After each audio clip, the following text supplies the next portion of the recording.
कि चाय, कितने समझदार लोग चाय का नाम आते ही समझ गए कि कहां बात हो रही है। ये धनबाद है। ऐसे ही नहीं फिल्मों में आपकी तारीफें की जाती हैं। आप समझदार लोग हैं। क्या आपको पता है कि कोयले से आग लगानी है, कोयले से किसी का मुंह काला करना है, ये दोनों हुनर आपको आता है। अरे वाह वाह कहां सोया है चौकीदार, बोला माइक दे दीजिएगा। ये माइक ऐसा लग रहा है जैसे नरेंद्र मोदी जी ने भिजवाया है वाला माइक। इसके साथियों से गुजारिश करता हूं कि जो जहां है वहीं बैठ जाए। दो गुजारिश और है, ना तो मुझे कोई बुके देने आएगा ना कोई इनाम देने आएगा। ये आपसे गुजारिश कर रहा हूं, वो पैसा रखिएगा, वो किसी स्कूल में किसी जरूरतमंद को दे दीजिएगा। सुभान अल्लाह, सुभान अल्लाह, सुभान अल्लाह, सुभान अल्लाह। बहुत शुक्रिया आपका, आपने बहुत मोहब्बतों से इस मुशायरे को सुना है। मरहूम शेख इब्राहिम साहब की याद में मुनक्किद ये मुशायरा शेख गुड्डू की कोशिशों से और मेरी आंखों के सामने बड़ी तादाद में मौजूद बरखरी है ना, ये जगह बरखरी, बरखरी धनबाद, खरखरी, खरखरी नहीं, मैंने तो जानबूझ करके गलत बोला था। मैं देखना चाहता था कि आप जाग रहे हैं या नहीं, सो तो नहीं गए। जिंदाबाद जिंदाबाद जिंदाबाद। मैं आपके रिएक्शन का इंतजार कर रहा था कि आप बताएं कि आप लोग जाग रहे हैं। बड़ी तादाद में लोग यहां इकट्ठा हैं। बीच बीच में माइक और कैमरे वाले पीछे वालों को लगातार परेशान कर रहे हैं, मैं ये भी देख रहा हूं। लेकिन इसी सब माहौल में सुन लीजिए, क्योंकि रिकॉर्डिंग भी जरूरी है। कई सारे YouTube चैनल हैं जो इसे लाइव कर रहे हैं, रिकॉर्ड कर रहे हैं, तो उनके लिए भी 4 पैसे का इंतजाम होने दीजिए। ये सब चलते रहना चाहिए, ये सिलसिला। क्या कहने। बहुत मुबारकबाद आपको। पहली बार आपके दयारे मोहब्बत में हाजिर हुआ हूं। बहुत दिन से सोचता था कि कभी धनबाद आऊंगा, आप सबसे मुलाकात होगी। धनबाद, वासेपुर, ये सब फिल्मों में सुना करते थे। क्या कहने, क्या कहने। अभी जब आ रहे थे तो पता चला ये वही वासेपुर है जिसके लिए हमने डायलॉग सुना था कि यहाँ कबूतर भी जो है वो एक पंख से खुद को बचा के उड़ता है। तो पता चला कि हम उसी सरजमीन पर आ चुके हैं। हमारे स्टेट चेयरमैन मंजूर अंसारी साहब, प्रभारी जीनल गाला जी, शाहिद करीम के वालिद करीम साहब, इन सब से मैं पूछ रहा था कि आ तो गए हैं, अब जाएंगे कैसे। तो इन लोगों ने कहा कि बस आवाम की मोहब्बतें ही वापस भेज सकती हैं, उसके अलावा कोई चारा नहीं है यहाँ से जाने का। क्या कहने, वाह वाह वाह वाह। आप बहुत अच्छे लोग हैं। मैं 4 मिसरों से अपनी बात की शुरुआत करता हूँ। जी इरशाद। रात के 1 बज रहे हैं, थोड़ी देर आप अच्छे से सुन लेंगे तो मैं सुना दूंगा। और इसमें हिसाब रखा हुआ है किसी का लिखा हुआ, ये उठा ले जाएं। मेरा ख्याल है कि इसमें ये लिखा हुआ है कि किस शायर को कितना इनाम मिला है, तो ये मारूफ तक पहुंचा दिया जाए, मारूफ उसमें से अपना हिस्सा मांग लेंगे। क्या कहने। बहुत अच्छे से सुना। और रास्ते में आते हुए मुझे बड़ी तादाद में खवातीन दिखाई दी। हमारी माएँ बहनें भी इस मुशायरे में बड़ी तादाद में आई हुई हैं। किसी इस तरह के रूरल एरिया में, गाँव में अगर खवातीन माएँ बहनें किसी मुशायरे को सुनने आई हैं तो इससे पता चलता है कि समाज कितना बेदार है। मैं आप सबकी मौजूदगी को सलाम करता हूं और 4 मिसरे पढ़ता हूं। जी अता कि अपनी बुनियाद तक चले आए, दिल की फरियाद तक चले आए, अपनी बुनियाद तक चले आए, दिल की फरियाद तक चले आए।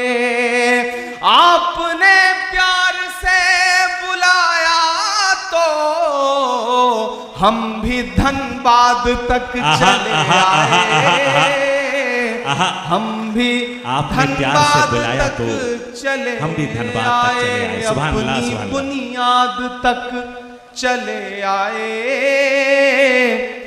दिल की फरियाद तक चले आए। आपने प्यार से बुलाया तो हम भी धनबाद तक चले आए, जिंदाबाद। हम भी धनबाद तक चले आए। मुझे खुशी है कि इस भीड़ में जिस तादाद में बुजुर्ग बैठे हुए हैं, कमोबेश उसी तादाद में नौजवान और नई नस्लें भी बैठी हुई हैं। मदरसों के तलबा भी बैठे हुए हैं।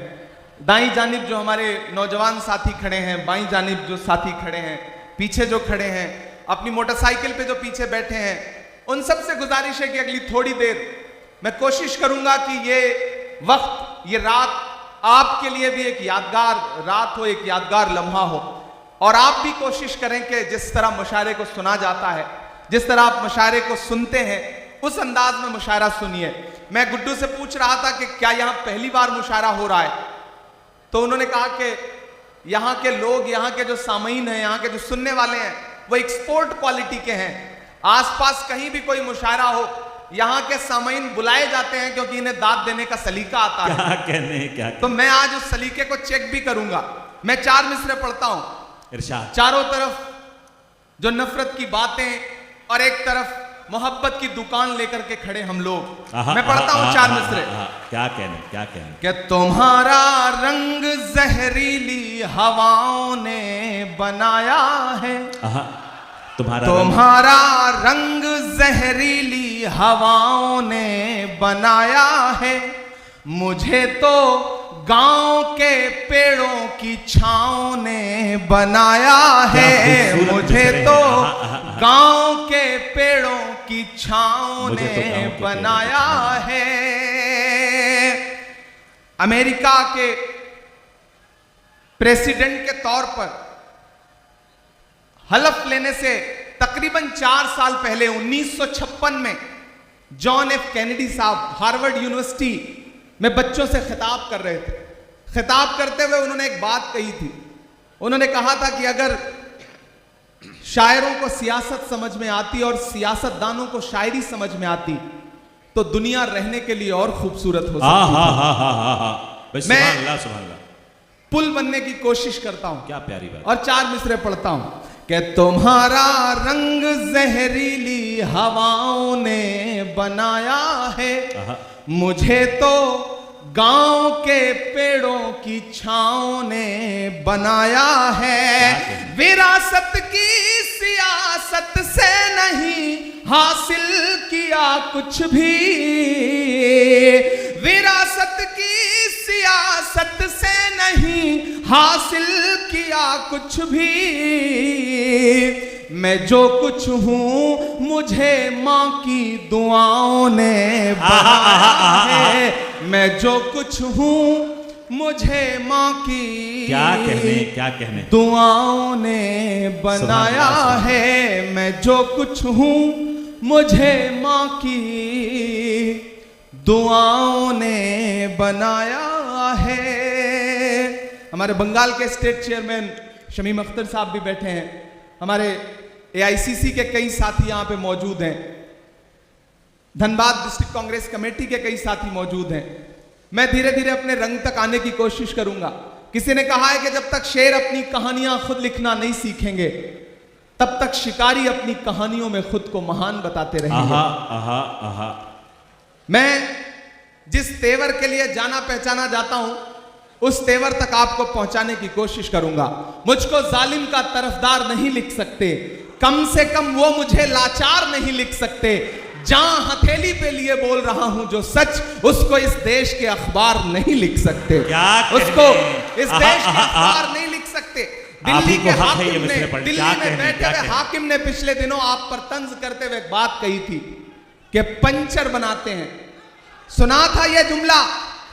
मैं एक गजल के 2-3 शेर सुनाता हूं आपको। हमारे साथी अल्ताफ भाई, शरफ साहब, चांदनी शबनम साहिबा, शाइस्ता सना साहिबा, हमारा शाहिद करीम और हमारे शानदार नाजिम मारूफ साहब। आप मारूफ साहब की निजामत को अगर आंख बंद करके सुनिए तो आपको लगेगा कि आप रेडियो पर बिना का गीत माला सुन रहे हैं और अमीन सायानी साहब बोल रहे हैं। बिल्कुल वैसी ही आवाज है इनकी। मैं पढ़ता हूं, आपसे दुआएं मांगता हूं, सुनिएगा। ये किसने कह दिया तुमसे कि बस पंक्चर बनाते हैं। ये इधर जो लोग हैं ये थोड़ी बहुत दाद देते हैं, जो पीछे बैठे हैं वो कसम खा के आए हैं। उन्हें लग रहा है कि उनकी दाद दिखाई नहीं पड़ेगी, सुनाई नहीं पड़ेगी। मैं आपको यकीन दिलाता हूं, आप दुआएं दे करके बताएं, मैं इंशाल्लाह आपकी धड़कनें सुन के बताऊंगा। यहां से वहां तक थोड़ी देर बिल्कुल मेरे रंग में रंग जाइए। ये किसने कह दिया तुमसे कि बस पंचर बनाते हैं, पहुंचाइएगा दिल्ली तक अगला मिसरा। ये किसने कह दिया तुमसे कि बस पंचर बनाते हैं, वतन पर हंस के जो कट जाएं ऐसे सर बनाते हैं, वतन पर हंस के जो कट जाएं ऐसे सर बनाते हैं। ये किसने कह दिया तुमसे कि बस पंचर बनाते हैं। हमारा शायर साथी तबरेज हाशमी भी बैठा है, मैं शेर पढ़ता हूं, उसने आपको बड़े मोहब्बत के शेर सुनाए होंगे। मैं ये शेर सुनाता हूं कि गजल में हम भी कर सकते हैं हुस्नो इश्क की बातें, गजल में हम भी कर गजल में हम भी कर सकते हैं हुस्नो इश्क की बातें, गजल में हम भी कर सकते हैं हुस्नो इश्क की बातें, मगर हालात हमको मोम से पत्थर बनाते हैं, मगर हालात हमको मोम से पत्थर बनाते हैं। और एक शेर पढ़ता हूं कि उन्हें बुलडोजरों के बाजुओं पर नाज है, लेकिन उन्हें बुलडोजरों के बाजुओं पर नाज है, लेकिन उन्हें बुलडोजरों के बाजुओं पर नाज है, लेकिन हमारा फर्ज है हम बेघरों के घर बनाते हैं, हमारा फर्ज है हम बेघरों के घर बनाते हैं। सुभान अल्लाह, सुभान अल्लाह। और मैं धनबाद में खड़ा हूं और ये शेर पढ़ रहा हूं कि अजब है कैनवस उनका, अजब उनकी कलाकारी, अजब है कैनवस, अजब है कैनवस उनका, अजब उनकी कलाकारी, अजब है कैनवस उनका, अजब उनकी कलाकारी, वो जो मंजर बनाते हैं लहू में तर बनाते हैं, वो जो मंजर बनाते हैं लहू में तर बनाते हैं। बहुत शुक्रिया, आपने जो दाद दी है इसमें मेरे बाल बच्चे पल जाएंगे जो भी पैदा नहीं हुए हैं। बीच बीच में जब भी कोई कैमरा सेट करने के लिए खड़ा होता है तो पीछे वालों को लगता है जैसे उनसे उनकी जिंदगी छीन ली गई है। आप 10 सेकंड 20 सेकंड सब्र कर लिया करिए, वो रील बदल करके, मतलब रील का तो जमाना नहीं रहा, चिप बदल करके बैठ जाएगा, तो थोड़ा उसे भी काम कर लेने दें। अभी चांदनी पड़ रही थी, उन्होंने ओट चोर गद्दी छोड़ के नारे लगाए। मैं तो उससे पिछले कई सालों से पूछ रहा हूं कि कहां सोया है चौकीदार। अब लगा कि मैं सही जगह खड़ा हूं, अभी तक मुझे लग रहा था मैं अपनी एनर्जी खराब कर रहा हूं। थोड़ा सा खुलिएगा इधर के भी साथी कि कहां सोया है चौकीदार, कहां सोया है चौकीदार, विजय माल्या नाक के नीचे से हो गया फरार, कहां सोया है चौकीदार, कहां सोया है चौकीदार, के चाय। कितने समझदार लोग, चाय का नाम आते ही समझ गए कि कहां बात हो रही है। ये धनबाद है, ऐसे ही नहीं फिल्मों में आपकी तारीफें की जाती हैं। आप समझदार लोग हैं, आपको पता है कि कोयले से आग लगानी है, कोयले से किसी का मुंह काला करना है, ये दोनों हुनर आपको आता है। कहां सोया है चौकीदार, वाला माइक दे दीजिएगा। ये माइक ऐसा लग रहा है जैसे नरेंद्र मोदी जी ने भिजवाया है, वाला माइक ले आना। कहां सोया है चौकीदार, कहां सोया है चौकीदार। इस तरफ रखें, इसको रहने दीजिए, दोनों रहने दीजिए, दोनों से काम चलाने की कोशिश करता हूं कि कहां सोया है चौकीदार, कहाँ सोया है चौकीदार। विजय माल्या नाक के नीचे से हो गया फरार। कहाँ सोया है चौकीदार, कहाँ सोया है चौकीदार। कि चाय, धनबाद वालों, शायरी सुनाऊं न सुनाऊं, लेकिन एक बात आपको समझाने के लिए कह रहा हूं कि किसी भी ढाबे पर खाना खाने जाओ, चाय पीने जाओ, अगर वहां कोई बच्चा चाय लेके आए तो सबसे पहले चाय वाय छोड़ करके उस बच्चे को अपने साथ लेके जाओ, किसी अच्छे स्कूल में दाखिला कराओ, क्या ताकि वो आगे चल करके मुल्क का मुस्तकबिल ना खराब कर सके। कहाँ सोया है चौकीदार, कहाँ सोया है चौकीदार। विजय माल्या नाक के नीचे से हो गया फरार। कहाँ सोया है चौकीदार, कहाँ सोया है चौकीदार। के चाय बेचने वाला पूरा भारत बेच रहा है। क्या कहने, बेच रहा है कि नहीं बेच रहा है? कि चाय बेचने वाला पूरा भारत बेच रहा है। इसी काम में हासिल उसे महारत बेच रहा है। वाह। कि रेल बिक गई, तेल बिक गया, बिका हवाई अड्डा। अब तक जिन्होंने हाथ नहीं खोला ना, उनको भी कसम देता हूं मैं, अगली लाइन पे एक नाम आएगा, अगर उस नाम को समझ पाइएगा तो आपकी तालियों का शोर दिल्ली तक जाना चाहिए। कि रेल बिक गई, तेल बिक गया, बिका हवाई अड्डा। सब कुछ बिकता देख के खुश हैं अपने जेपी नड्डा। कि जनता महंगाई की मारी, जनता महंगाई की मारी करती हाहाकार।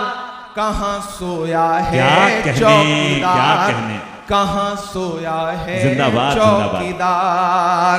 विजय माल्या नाक के नीचे से हो गया फरार।